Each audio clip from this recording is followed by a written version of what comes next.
Rob, it's happened. The fairy tale, you're world champion. Just phenomenal. I've not got words for it. For something this year, what I come into, and the eyes were sort of closed in a way that I didn't know what to expect. I didn't know what to do, and a game was just obviously changed my life and then massively. If it didn't already before the Worlds, in fairness, so it's massive for the family. To beat the most successful player in the sport in the final of the William Hill World Championship, this is Roy of the Rovers' dream stuff, isn't it?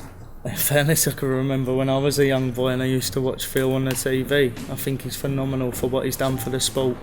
The way he's conducted himself, the way he's actually been so dominant. You've not seen that of another sportsman. So with Phil, I'd like to say thank you. And at the same time, it was good tonight. I played really well, so I was glad to win. You played stunningly, and it's your best performance of the tournament, probably the best performance of your career. How are you able to conjure that up in the biggest game of your career? I always believed that my practice game is obviously better than what I play at the PDC. So all of a sudden, then I got the floor game. That's probably better than my TV appearances. So pretty much, I think I just believe that I've played pretty much what I play on the floor tonight and brought that to a main stage game. And maybe it was the occasion what brought it out, which made it come out. And I knew it had to be tonight. If I wanted to lift that trophy, it had to be special. Becoming world champion in your very first year as a PDC player, did you believe this was possible when you started playing Challenge Tour last year, for example? Oh, definitely not. It's been how many months from there, so yeah, definitely not have I believed that. I think it's been hard. It's been hard work. I sort of go back every time with a disappointment or a success. Even when I've won Pro Tours, I go back. I change things. I try and make myself better and hungry really to keep moving forward, keep winning games. And just this week, I think it's going to take some time to settle in. Really. You've beaten the world number one in the semis and then the most successful player ever. If you can do that in the biggest tournament of all, you could achieve anything in this game. Do you have targets?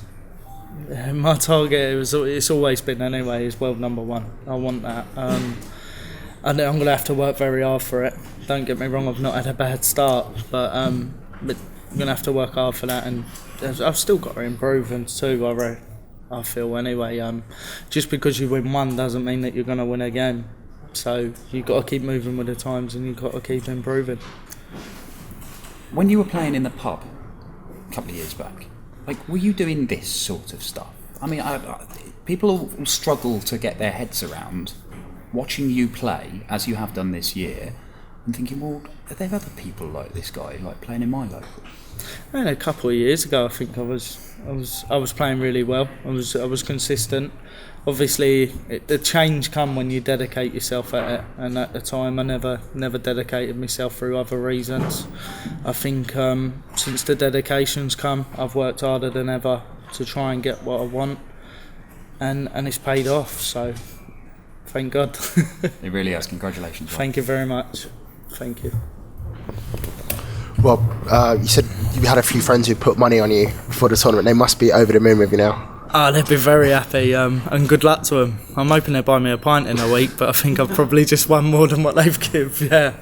Have you have you started receiving messages, seen some of it? I've not got my phone on me. I'm adamant. I never keep it on me. I go in the practice room. I isolate myself away from my phone because sometimes it doesn't stop. So, in fairness, I stay away from any social media or any phone and just make sure I'm focused for the job and tonight. And going back to sort of, you walked onto the stage and then had to have Phil come on. How did you remain focused, to make sure that it's your game?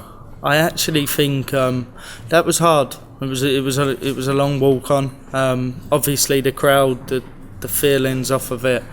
I don't actually know how I didn't sort of get sucked in really, because it was a bit emotional too. Obviously, I clapped him when he come on, and phenomenal player.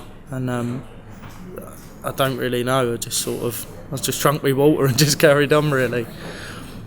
At 6'2", it looked like Phil might, he's bouncing back a little bit. He had gave you a little bit of a word in your ear. What did he say to you? It was fine. It was just a bit of banter. In other words, I didn't win the set before. I lost it 3-0. Actually, I think that set there, when he won 3-0, I started to miss a few doubles, maybe started to think about the job, what I had to do. I knew I was close, and I was grateful it was on his throw. So sort of got to the next bit and the next break and refocused, put myself out there, won the first leg, and that gave me the confidence to go on and win the match. Did you make a conscious effort not to maintain eye contact with him on stage? Because it looked as though you were looking at him, but you weren't looking straight at him, if you see what I mean. As if you were determined not to get sucked in by his mind games and his little tricks of the trade. Phil's fantastic, obviously. It's the first time I played him, so all the tricks of the trade, I'm not too sure what. You hear about them, but you don't know. So I've never experienced that before. The main thing tonight, I was focused on myself. Probably why I probably looked at him but didn't see him, because I was focused, I was determined. I managed to sort of just switch off like I normally do, and I maintained it most of the game, so which I was really glad about. What were you thinking on the 9 darter? You had the chance for the 9 darter. He missed a double 12, but actually I would like to see it go in. I really would have. And when he walked back, we had a little chat, and I said to him, I wish that went in. It would have been phenomenal.